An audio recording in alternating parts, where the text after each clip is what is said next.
আসসালামু আলাইকুম। আমি আনসারা গট অ্যান্ড কাউ ফার্ম থেকে বলছি। আপনারা নিশ্চয়ই বুঝতে পারছেন এই গরুটার অবস্থাটা কি। সাধারণত আমরা রায়না গরু কিনতে যাই, রায়না বা মেমারি বা সাতগেছিয়া যে গরুগুলো আসে যে খাটালে, সেই গরুগুলো আমরা কিনতে চলে যাই। তা সাধারণত বহু দূর দূরান্ত থেকে এই গরুগুলোকে সংরক্ষণ করে ওরা এনে যে খাটালে রাখা হয়, আমরা সকালে যাই গরু দেখে আজকে মেমারিতে গরু নেমেছে, গরু নিয়ে আসবো। আরে গরুটা কোথা থেকে এসছে, কি অবস্থায় আছে, আমরা কি করে বুঝবো বলেন? তা প্রিয় বন্ধুরা, নিশ্চয়ই ভিডিওটা ভালো লাগবে। ভিডিওটা ভালো লাগলে একটু না টেনে প্রথম থেকে লাস্ট অবধি দেখবেন। ভিডিওটা নিশ্চয়ই ভালো লাগবে। ভিডিওটা ভালো লাগলে একটু লাইক, শেয়ার আর সাবস্ক্রাইব করে দেবেন। আপনার এই রায়না বা হলিস্টিন জাতের নতুন নতুন ভিডিও পেতে আমার চ্যানেলটাকে সাবস্ক্রাইব করে রাখবেন। অত অবশ্যই ভালো লাগবে চ্যানেলটা।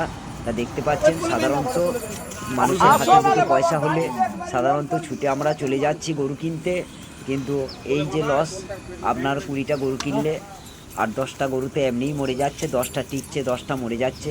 সেই যার মরে যাচ্ছে তার ভাগ্যটা যদি আপনার হয়, আপনাকে চিন্তা ভাবনা করে গরুটা কিনতে হবে। তা সাধারণত টাকা আছে বলে আমরা গরু কিনতে চলে গেলাম, কিন্তু আগে পিছু ভাবলাম না আজকে কি অবস্থা বলেন গরুটার।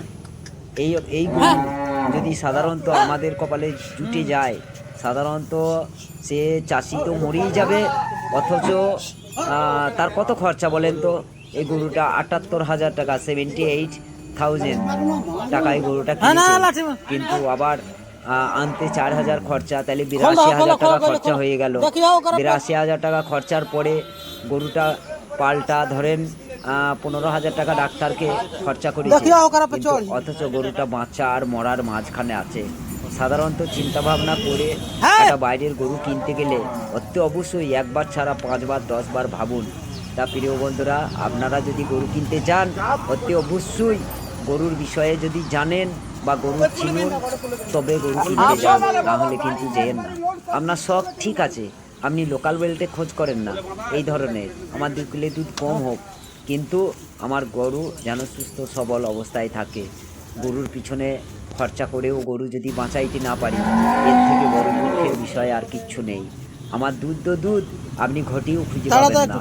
যদি এই গরুটা রায়না খাটাল বা মেমারি খাটাল, এটা সাতগেছিয়া থেকে নিয়েছে, এটা সাতগেছিয়া ওর যে খাটালগুলো আছে ওইখান থেকে নিয়েছে। তা গরুটা কি অবস্থায় আছে নিশ্চয়ই আপনারা দেখলে বুঝতে পারবেন।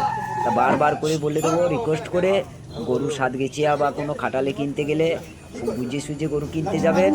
যদি বুঝে সুঝে না করে কিনতে যান, তাহলে আপনাকে বুঝে দিতে হবে যে আমি এটা বন্ধুরা। আপনারা যখন একটি অবশ্যই করে যখন গরু কিনবেন, গরুটা চিনুন, তারপর গরু কিনুন।